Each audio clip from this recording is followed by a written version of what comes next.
too fast, just let me know, and I can slow it down. If you have any comments or questions, just like leave them in there.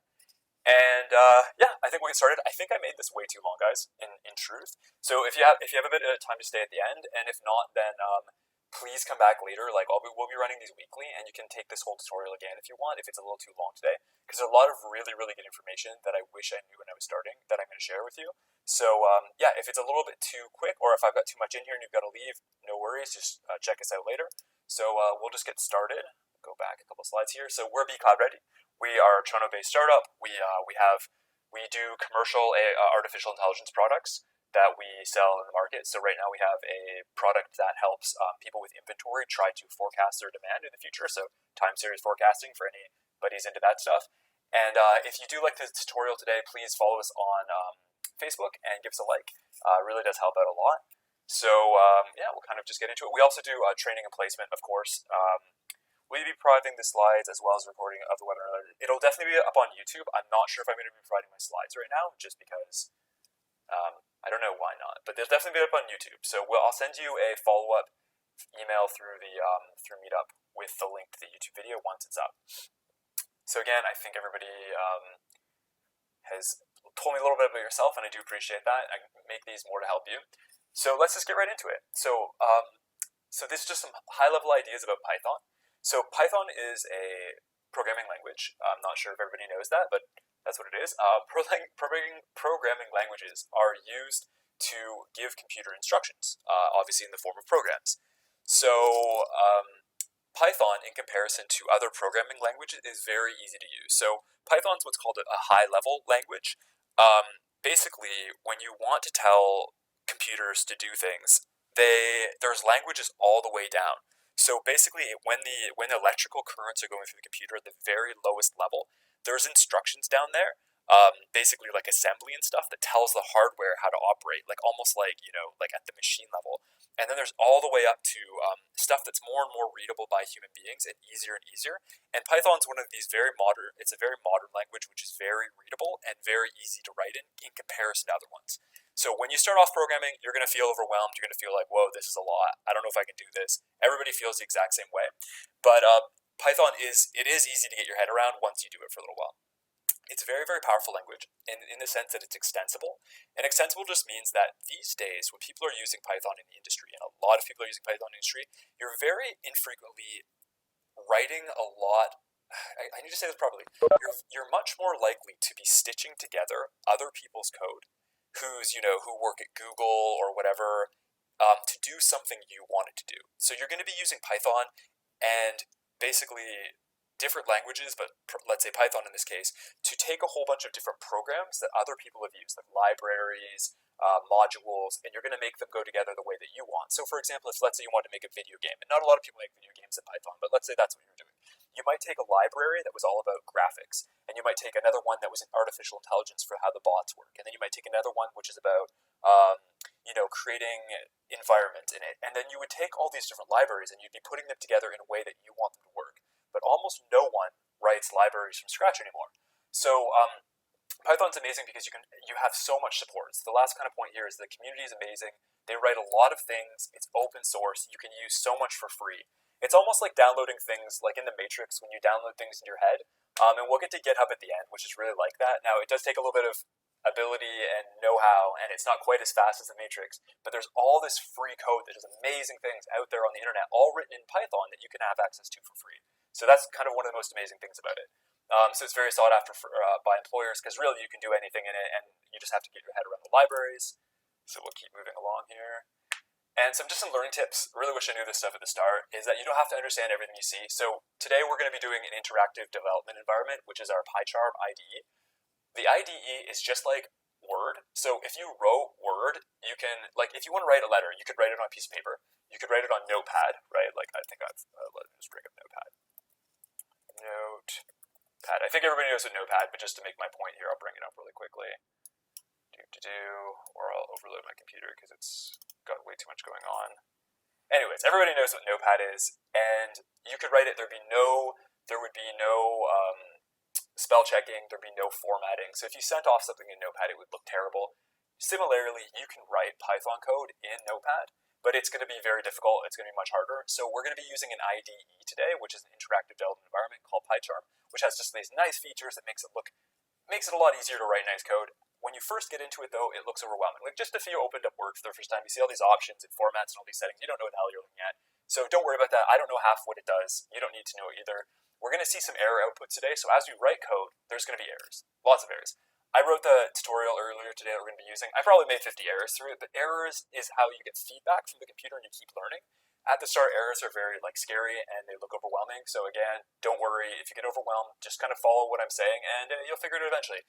GitHub repos again. That's basically other people's code. It looks super scary, but yep, help statements. Like, oh my, there's so much stuff going on. But if you don't need to know everything to write your programs, get through it. So if you are one of these completist people, don't worry too much. Just a tip on studying: if you practice a little bit each day, 30 minutes, an hour, it's a lot better than doing 10 hours on a Saturday, if anybody does want to get their head around this stuff. So, yeah, just give you those tips. I'm going to mute all when they come in. Okay, great. And really, one of the best things is to find important work. So I'm just going to show you guys just really quickly. So this is a site called Kaggle. Maybe you've heard of it, maybe you hadn't. I use Python for data science, so I'm analyzing data all the time. There's a wonderful site called Kaggle that has these competitions. And not only in competitions, they also just do, they have all these data sets. So basically, this is a data set about COVID, and there's all these people around the world right now analyzing all the data about COVID to try to find out how it's going to spread, how they can make a better impact on people's lives, by analyzing data. So one of the things that I would find that is greatest about kind of staying motivated is really finding finding a cause, finding some question that actually keeps you up at night that you want to analyze. And obviously everybody wants to know about COVID right now. So this is just, so if you go to Kaggle COVID-19, you can see all these data sets and you can start using Python to analyze something that really matters in the world. And I find that's, a lot more motivating than just hacking through a tutorial. And the power of code. I'm going to show you GitHub at the end. I think GitHub is actually down right now, which is shocking. But anyways, I'll show you GitHub at the end, and you'll feel like a wizard if you can understand GitHub. So this is just a quick thing on getting help. So you want to become a Google master. Every time you get stuck when you're coding, just start Googling. It's the easiest thing to do. So the best resources are YouTube, and YouTube's very easy, but it's slow, of course, because you have to watch a video. There is things you can install in your browser that will speed up YouTube. So I watch all my videos at 2.5 speed, so I can get through them pretty quickly. But people will give you full tutorials on everything. YouTube's a very nice place to go for answers. You find Google tutorials. Sometimes they're a bit more complex, but you can read them faster. Finally, there's a place called Stack Exchange. People may or may not know that, and basically this is where people who are very, very good, often professors at universities, people working in industry, will give you full answers to questions you ask. So you just ask a question, get it there, and oftentimes because Python's so popular, people have asked the same question before, so you can find out the answers. Very much on Stack Exchange, very fast. And the last thing we're going to be going through is we'll go through some documentation at the end, and this is basically, it's almost like a manual. So if you buy a car, there's going to be a manual that's written by the people who designed the car, who built the car for you. Similarly, all the code that you use in Python actually has documentation that will tell you how it works, but it can be very deep and very technical, so that's kind of more of an experienced person's way to figure out things, but it can be very, very fast. It can tell you exactly what you want to need to know. So it's kind of just some last things, and yeah, so we will now jump into PyCharm. So if anybody, excuse me, wants to write into chat, if they have this window open, if you got PyCharm installed, I know that one person said they're going to be trying to follow along with this interactively.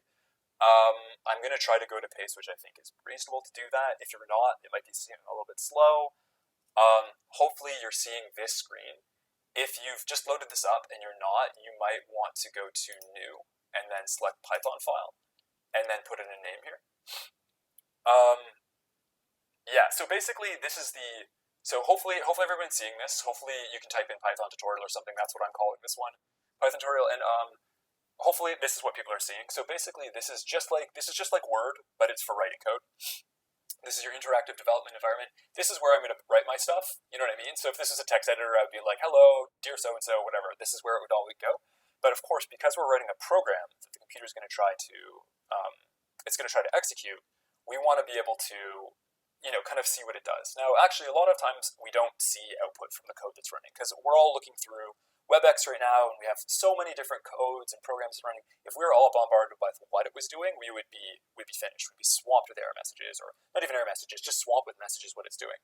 So today we're going to use a lot of what's called the print statement to see what our code is doing. So basically, I'll just start off, and this is the beginning of Python for everybody. So I do hope you'll look back on this one day and appreciate this. So what's happening right now is as I type into the interactive development environment IDE, it's trying to figure out what function I want to use. Now a function is basically just like a command. A function is going to take some information that we're going to put into it, and it's going to have the computer do something. So when you're starting off with this and you see pow, print, property, pass, all this stuff, again, this is the stuff that can really get you overwhelmed. You kind of just want to ignore it. The one I'm looking for is print, of course, which is the second function here, and I could go down and I could select it, or I could just type it in myself. Like I could see the P come up like it did before, and I could just ignore it and go like that. So now we're going to put some brackets on the end, and this is your function here. So this is code that's built into Python that someone else has written that comes with the language, and you're going to put some information into that, and then it's going to execute that. So the thing is, we need to put some brackets, and the information we want to put in goes in here. So we're going to open this up with quotations. The reason is that there are different kinds of data types in Python. We're going to get to that in a second. But the one we want to put in here is basically words. And we call words letters, all the things to do with like written text that human beings, like English basically, we call those strings in Python. So we're basically just going to put a string in here. And the classic one is hello world, like this. And then we're just going to go up here to run, and we're going to go run Python tutorial. That should be the name of your script. And you're going to see hello world there. Very good. Hello world. So that's what we want. That's what print does, because this is the window that's going to basically give us statements to show us how our code is, like what our code is up to. This process finished with error code 0 just means that there was no errors. So I'm actually going to break it right now so everybody can kind of just see what happens. And I'm going to say, oh, I just forgot my bracket here. Oh, what's going to happen? Let's run the thing. And oh, it's broken. So we got error code. That means error code 1 just means there was an error. Syntax error here. This is one of the nicest errors you can get. It just means that you made a small error when you were writing your code. No big deal. There are much worse errors to get. This is a very easy one. This is basically just saying, where did this error come from? And what kind of error was it? So this means end of file. Don't have to worry about all this stuff. Syntax error is just a nice one. It just means, oh, you forgot a bracket. So as soon as you fix that, it's going to go back to working. Cool. So now we've got our first little program. So if you're following along and you've got that, you should feel kind of proud of yourself. If anybody wants to, again, I really invite you guys to type in the comments if I'm going too fast, I'm going too slow, if you're stuck, something like that, and I can try to help you out. If you're super stuck, obviously, it will be difficult, but if not, I can definitely help you out. So the next thing I'm going to show you guys how to do is just add a comment into it. And a comment, I'm just going to go above here, and the number sign, I think it's a hash symbol, I'm not sure. Anyways, it's shift 3. I am a comment. So basically, when we run this, it's just not going to look at that line. And a lot of coding is being able to communicate with yourself. So being able to comment throughout your files or throughout your programs is very important. So that's just a quick thing about how to comment things. So I'm just going to bring up my editor here to see what we're going to get onto next. Okay. Yeah, so I just want to point out that this is a, let's get into variables and data types. So let's do variables and data types. Cool, so basically I'm going to start off with the idea of a variable. So a variable is basically whenever we want to store some information in Python or any kind of coding language, we basically put those in variables. And variables, basically, you can just think of them as buckets that you can put stuff into. That's pretty much it.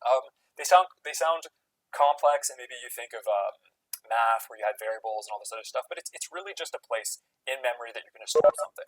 So, for example, I could say phrase like this, and then I'm going to make that be hello world. Hello world. There we go. And that's just like we had up here. So now what I can do is instead of printing, I'm going to comment this line out so everybody can still see that, but it's gone now. Instead of hard coding hello world, I can just go print phrase. So now I'm going to run my code, and the function, which is print, took the variable in, and then it checked, okay, what does the variable go to? Hello world, and then it printed that out instead. So that's variables, and so we can just do some more variables. X equals 5. This is just an integer type variable. So that's your numbers. We can do An integer, if people aren't aware of it, just means a round number. They can be negative, they can be positive, but they just don't have decimals with them. Decimals are called floats. And that's going to be, let's say, y equals 5.84. That just means it has a decimal trailing after it. And these are just different data types. The last data type I'm going to show you guys is called it's going to be called a boolean. So we'll go with boolean equals true. So the booleans can be true or false, capitals. These are super important later on, and we'll come back to these a lot, but I just kind of want to say that basically these are the main types of data types that we're going to be working with today, and they're just going to called words are called strings. So obviously, hello world is a string, and they have the quotations around them. You can also use single quotes, but you just have to be consistent. So if I tried to do this, I would get an error, but as long as I'm consistent, then it's all good. We've got our integers, we've got our floats, and we've got our booleans. And booleans are just true or false. So boolean, I could say boolean t is going to equal to true, and boolean f is going to equal to false. And those are the only two options for booleans, and they're important. Again, we're going to come back to this later. And I hope I've made my point clear about variables. So let's just do some stuff with variables. So I've been using variables all along, right? This is a variable, this is a variable, this is a variable. Right, these are all variables. And the reason that we want to use variables instead of having to write the thing over and over again is that, let's say I want to say something like,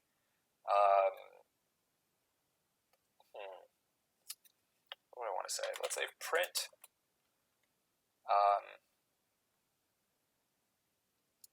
it's kind of makes sense more in a programmatic framework. Let's do this. So right off the start, whenever we go into this, I'm going to start off with a string. The square of this number, let's just do it like this. The square of x, comma, is, comma, x squared to, and then we're going to go plus, period. And this is maybe a bit confusing at the moment, but I promise that it will be less confusing in a second. str and str. So sorry guys, I'm not going to lie, that was what I just did. If you're just beginning, that's all pretty complex. But I do want to show you why we use variables, and then I'll come back to explaining all of the little pieces of what went into that. I'm just going to run a Python script. Okay, great. I'm going to get rid of my print. I'm just going to comment this out so it doesn't keep going on me. Okay, great. So we know that we have this function print. So whenever we just go and print a string, we know that that works fine, right? So the square of, that all makes sense. Like you guys are familiar with this now. You guys know what's going on. So I put a comma here, and then what I did is I put this new function. So anytime something goes like this and has brackets like we basically just call that functions. When I try to do this, basically the reason that I put this str here and the str around this as well is so that it will have this nice printout at the bottom here. The square of 5 is 25. This basically, we can come back to these later on, but don't really worry about these functions exactly right now.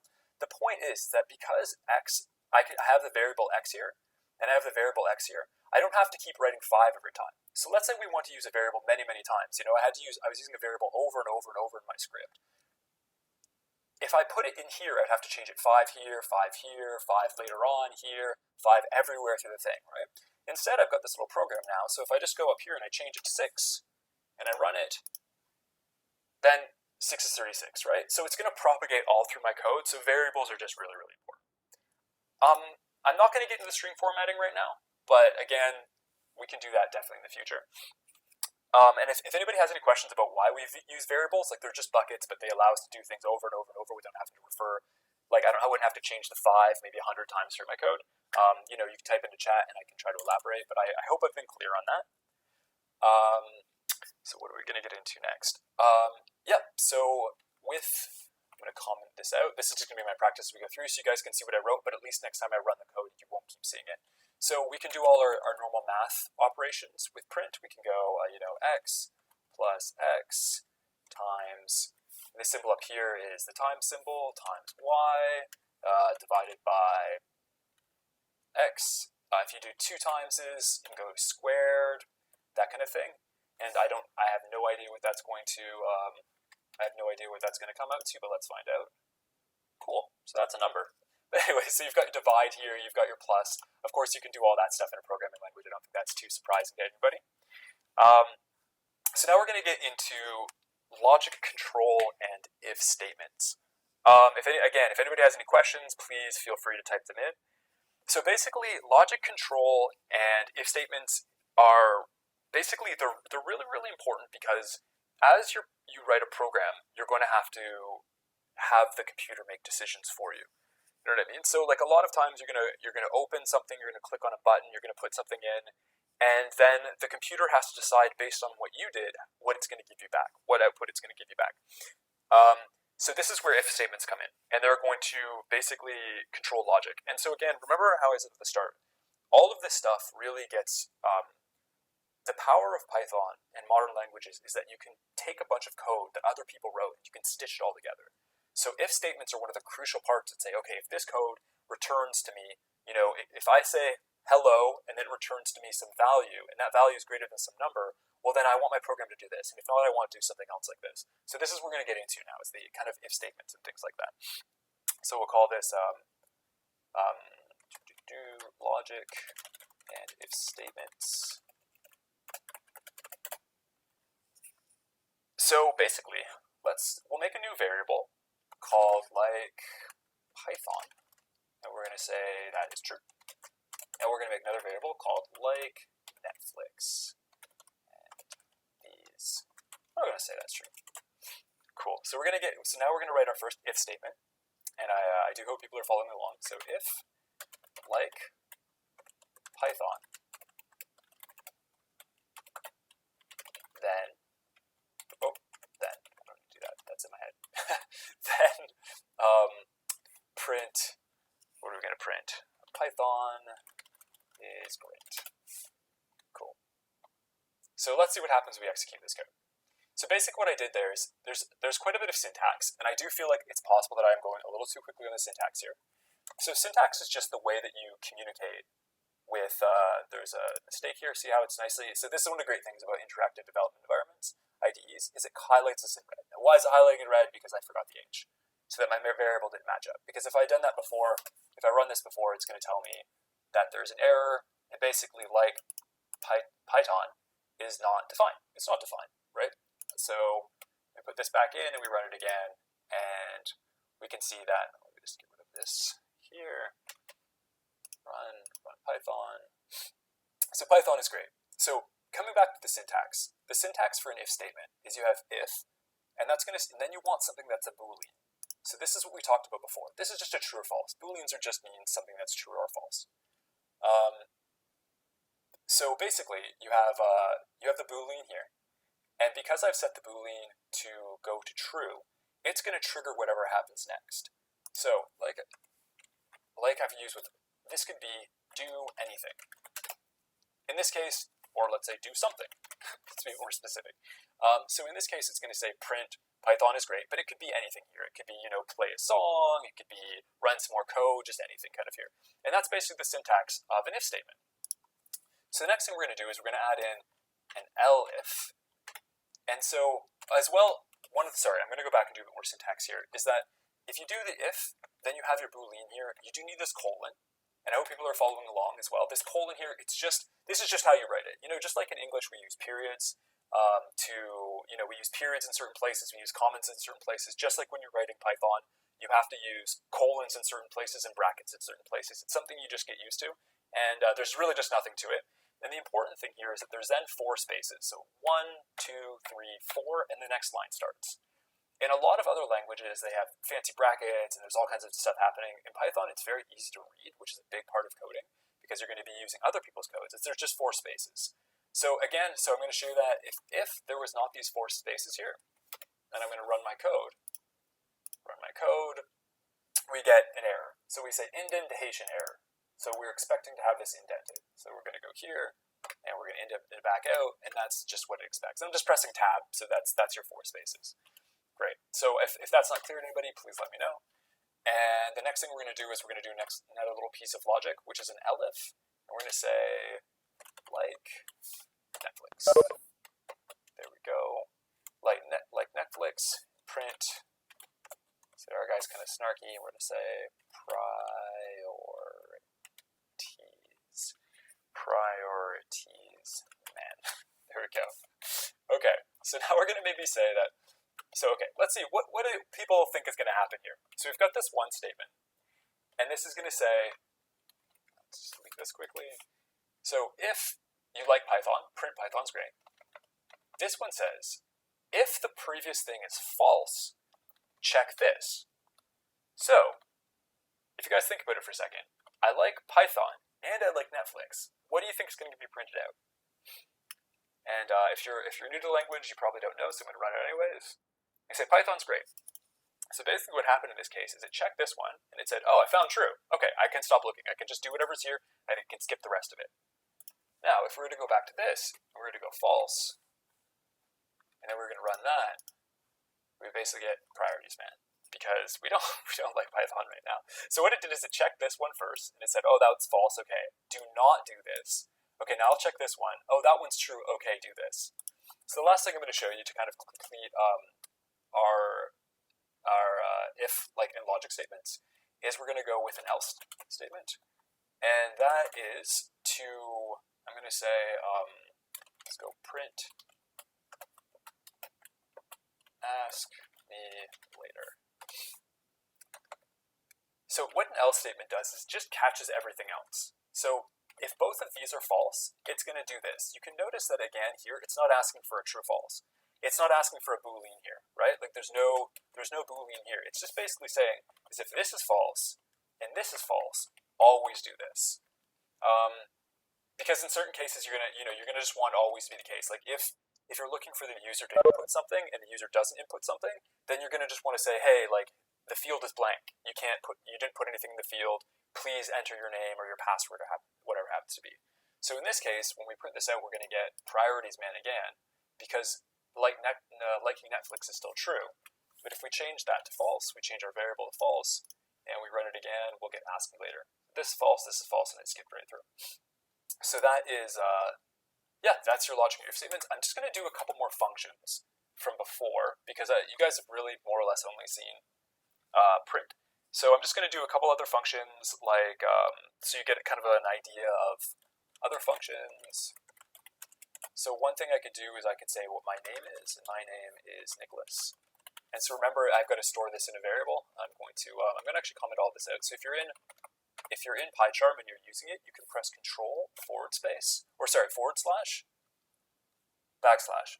/ and it will just comment everything out. It's kind of just a nice function again of the IDE. So we're getting down to some other functions here. So if I say my name, and my name is Nicholas. I just want to show you guys what happens, because you will do this for sure when you're beginning, is if I say this, you can already see the red here, so you know what's coming.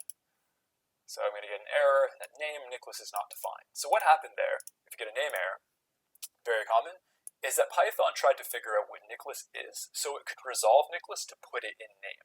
So it's trying to look through all the code up here, and it's looking for, is this Nicholas? No. Is this Nicholas? No. Is this Nicholas? No.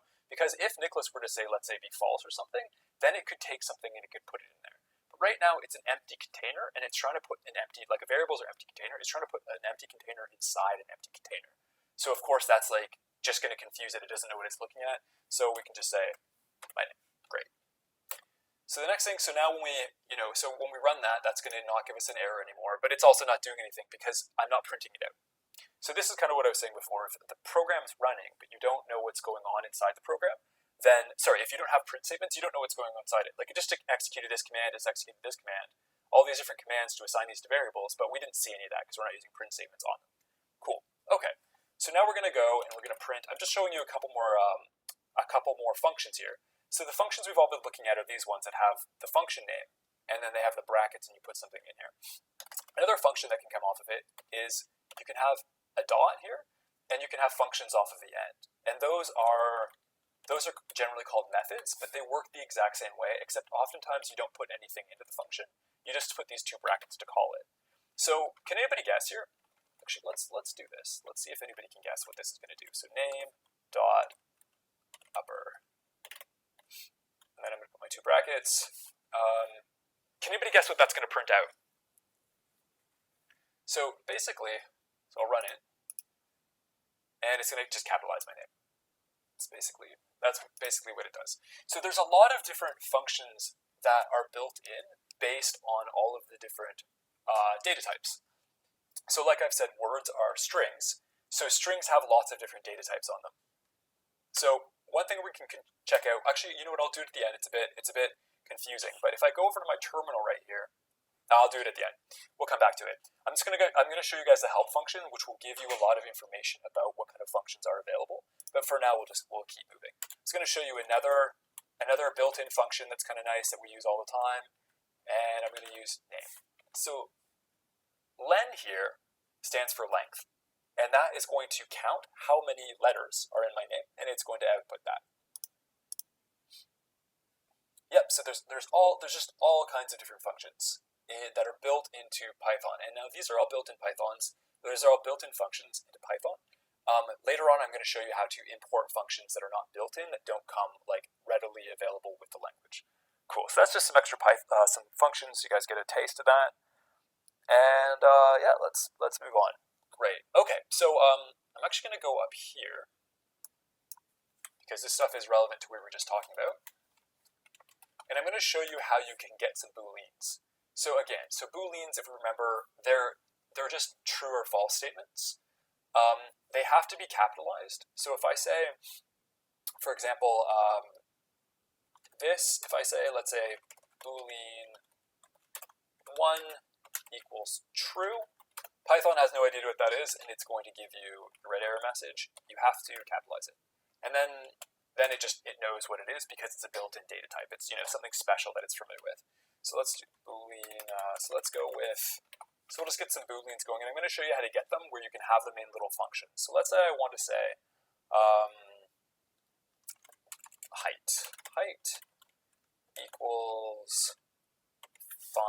I'm going to say height in feet, so that we know how tall a person is, how what measurement we're using, so feet. And we're going to say roller coaster ride height restriction. Great. So we're going to say if height is greater than, and that's a symbol that we're going to use for comparing two things, greater than 4. We're going to say print go ahead, and else print sorry, come back when you're taller. Cool. So what do you guys think is going to happen? I think you can probably take a good guess what's going to happen in this case, but I'll run it anyways, and I'll walk you through it step by step. So go ahead. Great. Let's put an exclamation mark because we're excited we get to go on the ride. So I think what happened is that we've taken this 5, which is a type integer, which is just, again, your round numbers. We've assigned it to the variable height. We've got our if statement here, and so we've said if the height is greater than 4, again, we're talking in feet here, then print go ahead, and else, sorry, come back when you're taller, right? So basically, the Boolean, when I was doing these if statements before, we already supplied, like Netflix was true, this was false. So the big takeaway here is that when we put the 5 into here and we compare it to 4, it resolves to a Boolean. So I'm going to show you that. I'm going to say print 5 is greater than 4. Run thing. And you can see it comes down, it's a true here, right? So if this is after all our code executes, we're going to write this, and it's going to show up as true. So you can use these comparators, these logical comparisons in Python to generate booleans, and then your booleans can trigger your else statements so that you have logical control through your program. I hope that makes sense. Again, if anybody has any questions about that, if that's unclear at all, please let me know. But I just go over some quick ones here. So if we've got, I'm going to comment this out. So if we've got 5 sources, like I did that for you guys, 5 is less than 4, which we know is not true. We're going to get a false. Another one we can do is we can have these. So if I do 4 is less than or equal to 4, guys, we'll see that we're going to get true. If I do 4 is less than 4, that I think you will know is false, because 4 is equal to 4. I can say 4 is equal. This is our sign for, are these two things equal? And then I'm going to go that. We're going to get a true. And the last but not least for the logical comparison is does not equal. So this is saying 4 does not equal 4, which we know is going to be false. So yeah, that's basically how you're going to get logical things by comparing them, and then you'll put those into your if statements and your elif statements to then get your program to do things that you want them to be. Do. Great. Okay. So now we're going to get into, we're moving along pretty good here. We've got basically a couple more things to cover, and then we're just going to go to some closing remarks. So actually, we did pretty good on time. I hope we've been going at a good speed for everybody. So let's go with, so basically we're going to get into iteration and automation. So iteration is just a fancy word for doing something over and over and over and over.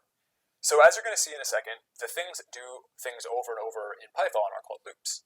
And so basically, loops are really important for automating things because most programs, you want them to run until you tell them to stop. So either they're doing one of two things. They're sitting there, or they're executing a series of instructions. So executing a series of instructions is basically just reading off code. But in a lot of cases, you want your code to keep doing something over and over and over and over for you. You know what I mean? So like, if we have time, I can show you some real examples on some data sets. But so basically, let's get into the actual syntax of it. So I'm going to start off and I'm going to define a list. So a list is a new type we haven't seen before. So there's a bunch of other types of ways that data can be held in Python. So we've seen variables, those hold data. You can also have a list. So a list is just going to be, instead of holding one piece of data, it can hold many types of data. It can also hold just one, but it can hold many. So we'll define our first list and we'll just call it L. That's going to be my variable name for it is going to be equal like this. And the syntax is 2 square brackets. And I'm just going to put a bunch of numbers inside my list. 1, 2, 3, 4, 5. Cool, so that is my list. So one thing that you can do in Python with iteration and loops is I can say, let's say for example, I want to print every number in my list, right? It could be a very long list, but this one's a 5. What I could do is if I want to show all the contents, I go print. So actually I'm going to get to list indexing here. So the first thing I'll do is I'm just going to show you guys how to get at specific elements. That's pretty easy. You're just going to have the list name, and you're going to put the element that you want in there. So the way to do is, yeah, okay, great. So I'm just going to run this code. Run code. There we go, and I'm going to do this here, and run the thing. Cool. So basically, in computer science, we start counting at 0. So for a list, the first index is 0. It's not 1. As you would imagine, so it's 0. And what I mean by index is this is the index 0, this is the index 1, this is the index 2, this is the index 3, and this is the index 4. So basically, when I say list index 0, it's going to give me this right here, right? If I say, for example, list index 2, since this is 0, 1, 2, it's going to give me a 3 back.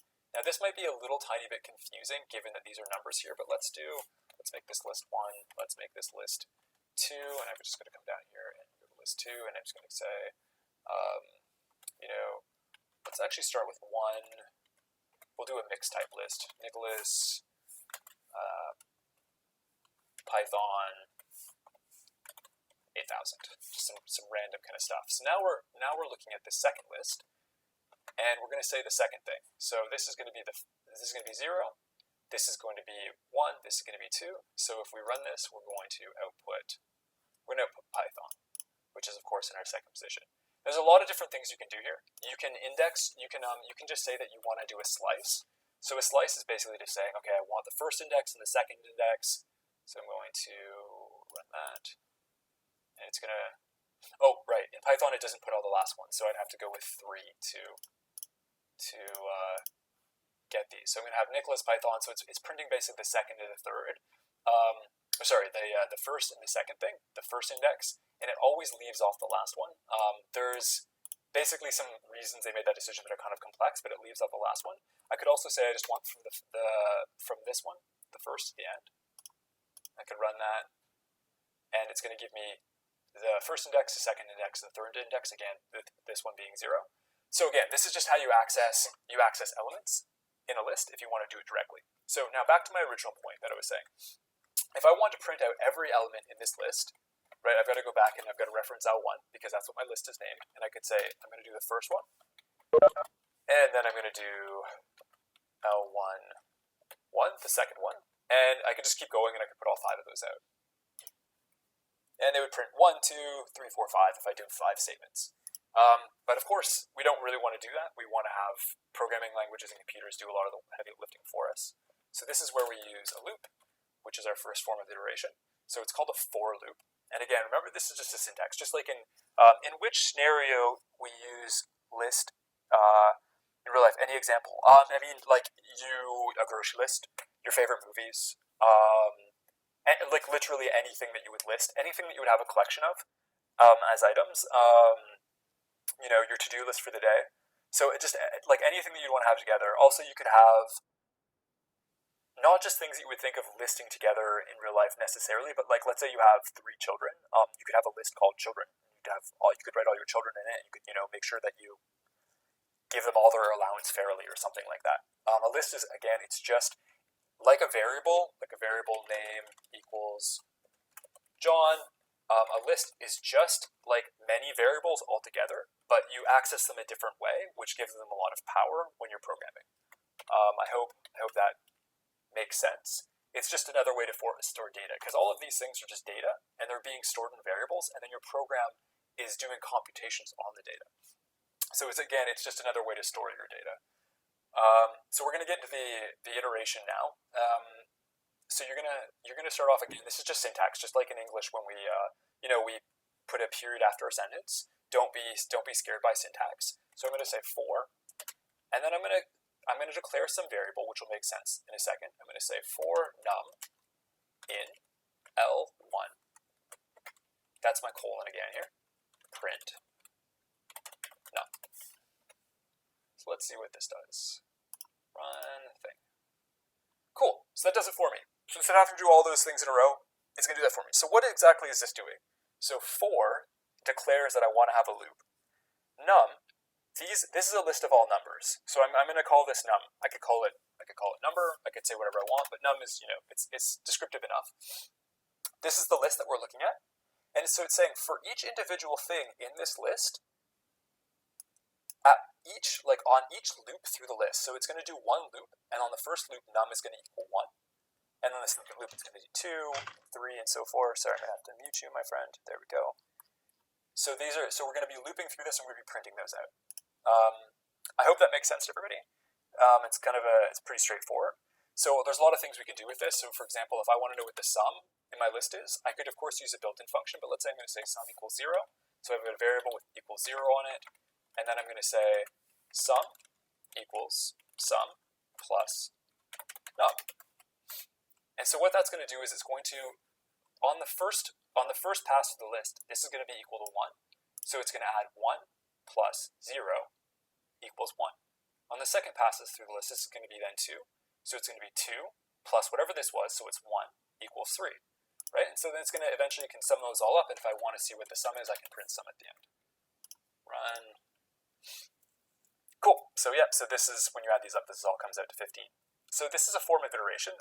There's different forms of iteration, but basically this just gives you the control to go through lists. So for example, you could say, what would be a good example of some kind of iteration that you would actually want to do?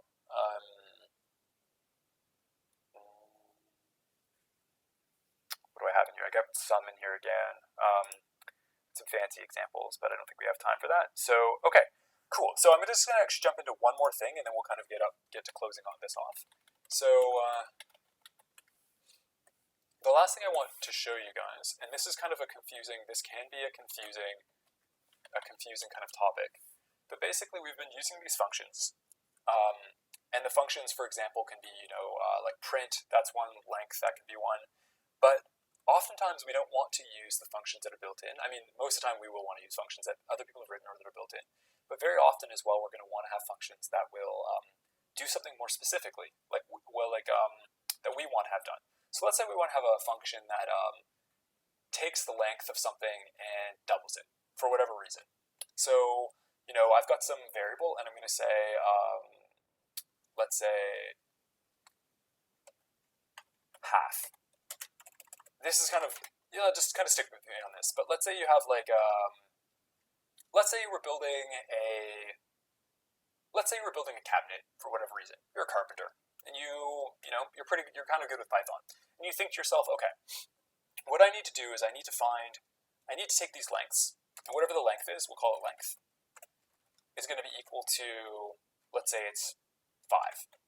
Now what I want to do with that length is I'm going to kind of give myself a little comment, remember. I want to take the length and get length, which we have, multiply by 5, then square. And let's say you're going to have to do this over and over and over. And obviously, computer programmers have to do things over and over and over. So there's not an obvious function to do that with. Now, this is a very easy thing to do where you could just go 5. You could just go length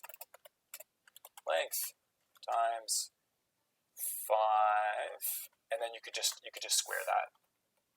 Basically putting some brackets around here, so it's doing this first, and then I'm just going to square it like that. This is a very easy way to do this. But instead, what we're going to do is we're going to actually write the function ourselves that does this over and over. And the reason I want to show you this is I want you to feel empowered that you can start writing your own code that does more complicated things. Because a lot of using Python and growing as a developer is you're going to be using a lot of code that other people have written. And if you don't know how to kind of write code yourself that's more complicated than just what I've showed you, I feel like you won't feel as empowered. So everybody kind of starts here. We're just going to do this it's syntax again. So this is creating our own function. Creating our own function. And we're just about done, guys. This will be the last thing I show you. But this is just the syntax we're going to go. We're going to go define. And we're going to give it a name. We're going to give it, carpenter's helper. Cool. And so this is going to take a length in here. And what is it going to do? It's going to say, okay, well, first thing I want to do, let's spell length right. It's going to take whatever the length is, and it's going to store a new length, and we're going to say, this is going to be very, very verbose to make my point, but it's going to be like, we're going to say multiplied length equals length times 5. And so what this is doing is we're going to be passing this variable called length. And it's going to take that length and it's going to multiply by 5, because that's what we want to do. This function could do anything. We're going to say in this case we want to multiply it by 5, then square it. So we're going to do that. That's the first thing we're going to do. And the next thing we're going to do is we're going to go final amount.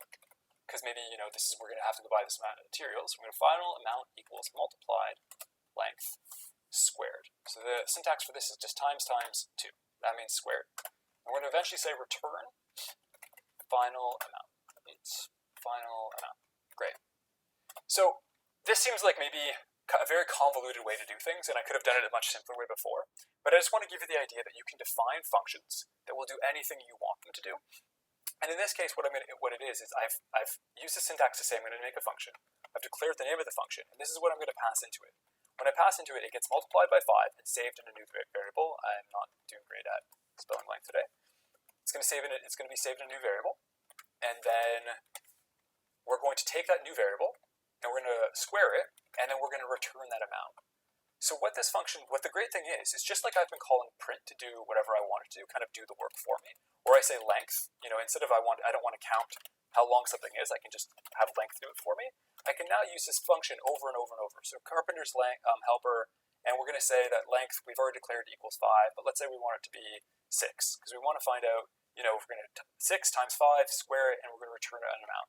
So if we do this, it's not going to do anything, but if we show in the print statement, like this, run it, and run the tools, and it's going to show 900. So this has done it for us. So I don't know. Let's find out what's 2 times 5 squared.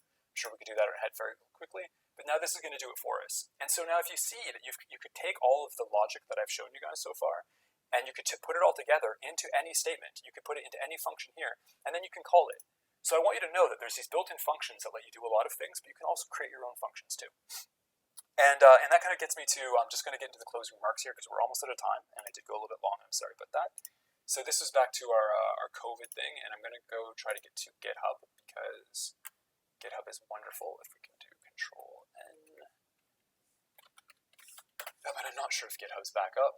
So wonderful, GitHub's back up. So I've been talking a lot about using other people's codes. This is GitHub. It's an amazing place on the internet. It's so basically it's a library of other people's codes that you can access for free. You can use it for free. And so if let's say everybody's probably heard of machine learning if you're interested in tech at all, and I'm going to go machine learning in Python. I'm just going to type it in there. And it's going to bring up these, so again, you're seeing all this stuff. Please don't be overwhelmed too much. You can kind of ignore all that. These are basically what code that people have put on the internet, and you can just access it for free. So you've got some tags here, machine learning algorithms, Python, neural networks. Okay, cool. So that's a lot of machine learning stuff. And I can go in here, and they've got a README, and I can read through what it's all about. It looks like this one's about a book, and they're working through a book here. And then all these different things are going to have code. So I can take this code, and I can import this code, and I can use it myself.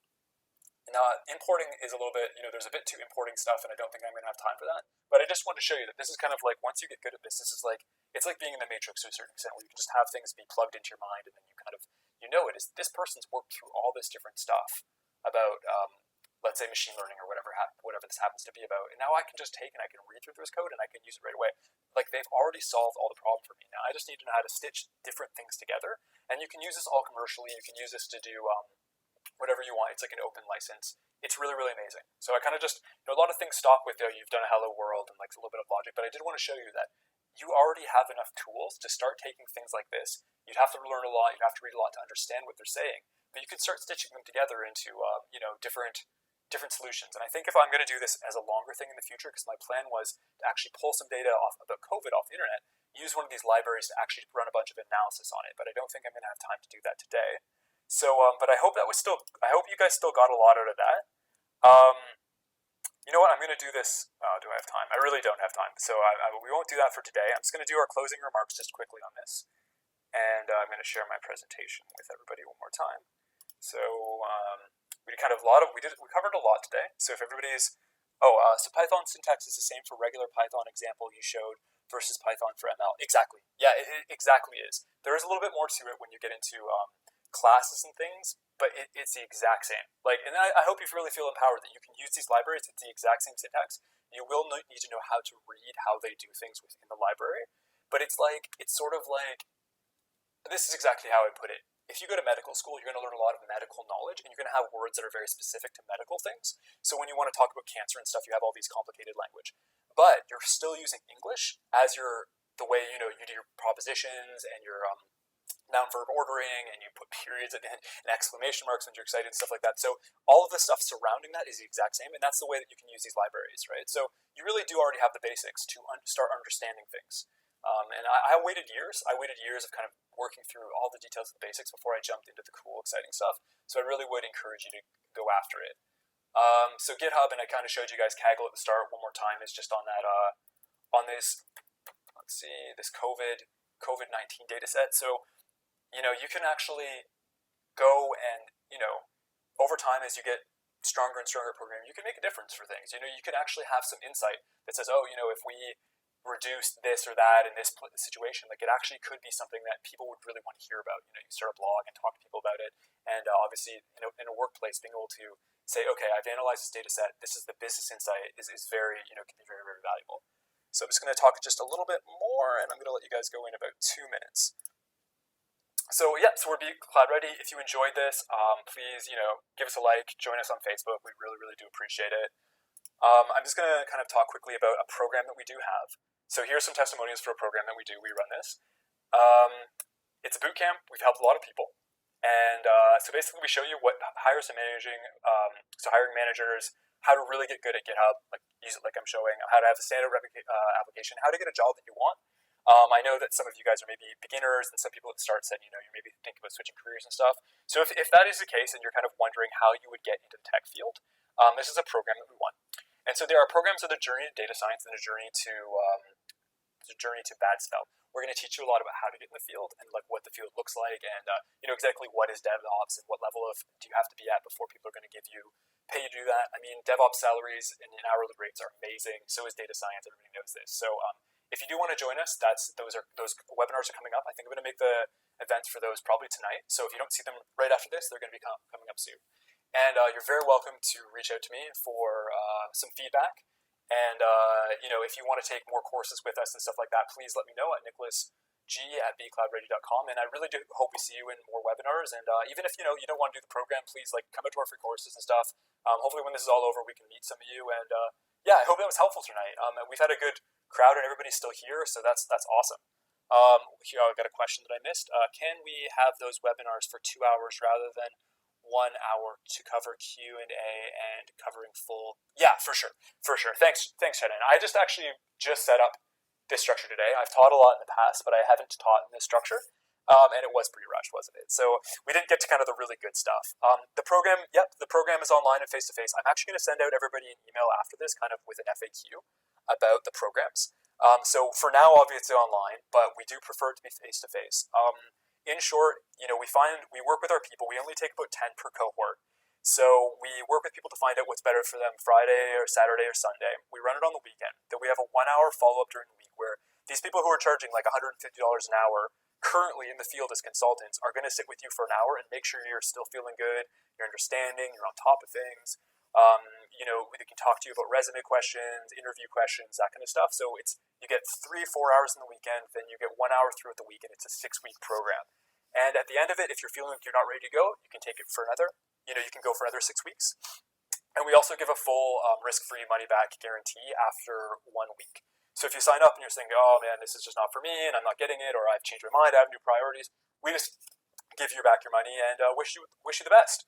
So I'll be sending out an FAQ to everybody who's from Meetup about the program.